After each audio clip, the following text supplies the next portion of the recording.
وہاں بھی جن لوگوں کو جہنم میں جلایا جا رہا ہے وہ مستقل طور کے اوپر جہنم میں چل رہے ہیں، وہاں پر تصور نہیں ہے کہ ان کے لیے دوبارہ موت آ جائے۔ تو جہنم میں رہنے والوں کے لیے تو اللہ نے نہیں کہا کہ ان کی موت نہیں آنے والی، یہ جنت میں رہنے والوں کے لیے کیوں فرمایا کہ ان کی یہاں پر موت نہیں اب آنے والی ہے؟ اس کی ایک بڑی اچھی وجہ ہمارے علماء نے لکھی ہے۔ وجہ یہ ہے کہ جنت میں رہنے والے افراد یقیناً ان کے لیے موت نہیں ہے، اور ٹھیک اسی طرح سے جہنم میں رہنے والے افراد کے لیے بھی موت نہیں ہے، لیکن دونوں میں ایک بہت بڑا فرق ہے۔ وہ افراد کے جن کے لیے جہنم میں موت نہیں ہے، یہ ان کا جہنم میں موت کا نہ ہونا یہ ان کے لیے مزید عذاب کا سبب ہے۔ اگر ان کے لیے موت وہاں پر ہوتی تو ان کا عذاب کم ہو جاتا، نتیجے میں موت کا نہ آنا ان کے لیے اور زیادہ عذاب کا سبب ہے۔ لیکن ادھر سے جنت میں رہنے والوں کے لیے اگر ایک مرحلے میں موت آ جاتی تو جنت کی نعمتوں سے وہ محروم ہو جاتے۔ یہ ان کا جنت کی نعمتوں سے محروم ہونے کے لیے موت کا آنا یہ گویا ان کے لیے خود نعمت سے محرومی ہو جاتی، خود ان کے لیے عذاب بن جاتا۔ پروردگار نے اسی بات کے مد نظر جنت میں رہنے والوں کے لیے فرمایا کہ ان کو موت نہیں آئے گی، اس لیے کہ جنت میں موت کا نہ آنا یہ خود اللہ کی نعمت ہے۔ جنت کی نعمتوں کا مسلسل جاری رہنا یہ اللہ کی بارگاہ سے نعمت کا جاری رہنا ہے، اور جہنم میں اللہ کی طرف سے موت کا نہ آنا یہ ان کے عذاب کو باقی رکھنے کے لیے خود ایک عذاب پروردگار ہے۔ تو یہی موت ہے، جنت والوں کے لیے نہ آنے کی بنا پر نعمت ہے، جہنم والوں کے لیے نہ آنے کی بنا پر عذاب پروردگار ہے۔ تو یہ دونوں جگہوں کے اوپر اس کی کیفیت الگ الگ ہے، لہٰذا پروردگار عالم نے چونکہ جنت کی نعمتوں میں ذکر کرنا تھا، لہٰذا یہ ذکر فرمایا کہ اب جنت میں اللہ کی طرف سے کوئی موت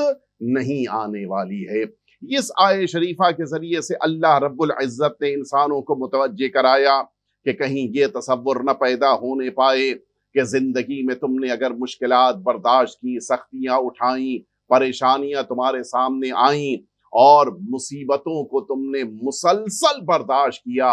یہ نہ احساس ہو کہ تمہیں پھر کچھ ملا نہیں۔ دنیا میں یقیناً مشکلات، سختیاں، پریشانیاں، مصائب و آلام سب کچھ رہیں گے، لیکن اللہ کی بارگاہ سے جب نعمتیں ملیں گی تو وہ نعمتیں دنیا کی نعمت کا مقابلہ نہیں ہو سکتا۔ دنیا میں جتنی نعمتیں ہیں ان کی کوئی حیثیت نہیں ہے۔ در واقع اصل طور کے اوپر جو انسان کی نعمتیں ہیں وہ انسان کو جنت میں ملنے والی ہیں۔ لہٰذا اگر متقی بننے کی بنا پر، صاحبان تقوی ہو جانے کی بنا پر انسان نے اپنی زندگی میں سختیاں اٹھائی ہیں تو ان کا بہترین اجر پروردگار کی بارگاہ سے اسے ملنے والا ہے۔ اس لیے انسان کو ہمیشہ کوشش کرنا چاہیے کہ اس کی زندگی بہترین زندگی اور اللہ رب العزت کی بارگاہ سے نعمتوں کو حاصل کرنے والی زندگی قرار پائے۔ یہاں پر ایک بات کی طرف متوجہ کرانا بڑا اہم ہے کہ یہ انسان جب جنت کی نعمتوں کی طرف آگے بڑھ رہا ہوگا تو یہی جنت کی نعمتیں ہیں کہ جن جنت کی نعمتوں میں مختلف قسم کے یہ پھل پائے جائیں گے۔ ظاہر ہے انسان کو دنیا کی نعمتوں کے درمیان بہت کم احساس ہوتا ہے اس نعمت کا کہ جو پھل کی شکل میں، فروٹس کی شکل میں اس کے لیے قرار دی گئی ہیں۔ معمولاً انسان ساری نعمتوں کے درمیان سب سے زیادہ نظر انداز کرتا ہے ان فروٹس کو۔ اگر تھوڑی بہت اہمیت اور ہوتی ہے اس کی نگاہ میں تو ڈرائی فروٹس کی ہوتی ہے۔ فروٹس کو نارملی انسان اپنی نگاہوں میں بہت زیادہ اہم نہیں سمجھتا، بلکہ وہ چیزیں جو کھانے پینے کی شکل میں بقیہ پکائی جائیں اور اس کے سامنے لا کر رکھی جائیں ان کو وہ بڑا اہم سمجھتا ہے اور انہی نعمتوں کے بارے میں کوششیں کرتا ہے۔ مثال کے طور پہ اگر کسی جگہ کے اوپر انسان کو کھانا کھلانے کے بجائے صرف فروٹس لا کے سامنے رکھ دیے جائیں کہ آج آپ کھانا کھانے کے بجائے صرف فروٹس کھا لیجئے، اس انسان کو پسند نہیں آتا۔ وہ یہ سوچتا ہے کہ مجھ کو تو کچھ دیا ہی نہیں گیا، اس لیے کہ فروٹس کھانے کے لیے ہم یہاں پر تھوڑی نہیں آئے تھے۔ وہ یہ سمجھتا ہے کہ یہ ایک ایسی نعمت ہے کہ جو بڑی معمولی قسم کی عام شکل کی نعمت ہے۔ اللہ رب العزت نے قرآن مجید میں بار بار جنت کے پھلوں کا ذکر کیا ہے، حتیٰ قرآن مجید کہتا ہے سورہ واقعہ وفاکہۃ مما یتخیرون، وہ جس طرح سے بھی چاہ رہے ہوں گے ان کے اختیار میں یہ پھلوں کو قرار دیا جائے گا۔ یہ بار بار یدعون فیہا بکل فاکہۃ آمنین، اسی سورہ میں فرمایا قطوفہا دانیہ، پروردگار عالم نے وہ بالکل درختوں سے توڑ کر تازے تازے لا کر رکھے گئے پھل قطوفہا جن کو کہتے ہیں، یہ پروردگار عالم نے ان پھلوں کا یہاں پر ذکر فرمایا۔ بار بار قرآن مجید کا ان پھلوں کا تذکرہ کرنا یہ اس بات کی علامت ہے کہ قرآن انسان کو متوجہ کرانا چاہ رہا ہے کہ جس پھل کو تم دنیا میں معمولی سمجھتے ہو وہ پھل تمہارے لیے جنت کی نعمت کی شکل میں قرار دیا گیا ہے۔ بقیہ تمام چیزوں کے لیے تمہیں محنت کرنا پڑتی ہے، زحمت کرنی پڑتی ہے۔ مثال کے طور پر یہی انسان کہ جس انسان کو مثلا کسی جانور کا، مثال کے طور کے اوپر کسی بکرے کا گوشت کھانا ہے، اب یہ بکرے کا گوشت یوں ہی نہیں کھایا جا سکتا، پہلے ذبح کرنے کا مرحلہ ہوگا، پاک صاف کرنے کا مرحلہ ہوگا، پکانے کا مرحلہ ہوگا، اور اس کے بعد کہیں لا کر انسان کے سامنے رکھا جائے تو پھر انسان کے کھانے کا مرحلہ ہے۔ تقریباً ساری صورتحال سب کے لیے، ساری سبزیوں کے لیے یہی صورتحال ہے، ساری چیزوں کے لیے ہے، ایک مرحلے تک لانا ہوگا اور اس کے بعد کھانا ہوگا۔ لیکن پھلوں کی خاصیت عجیب ہے، پھلوں کو اللہ رب العزت نے اس طرح سے قرار دیا ہے کہ درخت کے پاس آپ کھڑے ہو گئے، آپ نے ہاتھ بڑھا کر اس پھل کو درخت سے اتارا اور پھر آپ فوراً کھا سکتے ہیں۔ اب آپ کو اس کے لیے پکانے کی ضرورت نہیں ہے، اب آپ کو اس کے لیے اسے پاک صاف کرنے کی ضرورت نہیں ہے، اب آپ کو اس کے لیے محنت کرنے کی ضرورت نہیں ہے، بلکہ حتیٰ کھانا بن جانے کے بعد بھی فوراً نہیں کھا پاتا انسان، چند لمحے انتظار کرنا ہے تاکہ وہ تھوڑا بہت ٹھنڈا ہو جائے پھر انسان کھائے۔ درخت سے پھل اتارنے کے بعد تو اس کو اتنی دیر بھی نہیں رکنا پڑتا کہ اس کی گرمی کو دور کیا جائے اور اس کے بعد اسے کھایا جائے۔ کھجور، یہی انسان کہ جس کو، البتہ کھجور ایک ایسی اللہ کی نعمت ہے کہ جس کے بارے میں اختلاف ہے کہ اس کو فروٹس میں رکھا جائے یا ڈرائی فروٹس میں رکھا جائے، لیکن اگر ہم اس کو بالکل تازی کھجور کے طور پہ تصور کریں کہ جس کے بارے میں سب کا اتفاق ہے جب درخت کے اوپر ہو اور ابھی بالکل تازی ہو تو اس کو سب پھل مانتے ہیں، اگر اسے کھانا ہے انسان کو تو اب وہاں پر تصور نہیں ہے کہ انسان انتظار کرے اور پھر کچھ دیر کے بعد اسے استعمال کرے۔ اللہ کی نعمتوں کے درمیان یہی فروٹس ہیں کہ جن کو اللہ نے بڑے مختلف طریقے سے، مختلف انداز سے رکھا ہے کہ جن کو اللہ اگرچہ نعمت محسوس نہیں کرتا لیکن اللہ کی بڑی نعمت یہ پھل کی شکل میں ہمارے پاس موجود ہے۔ اور اسی لیے معصومین کی بارگاہ میں جب بھی اللہ نے جنت سے بھجوایا ہے یہ پھل آئے ہیں،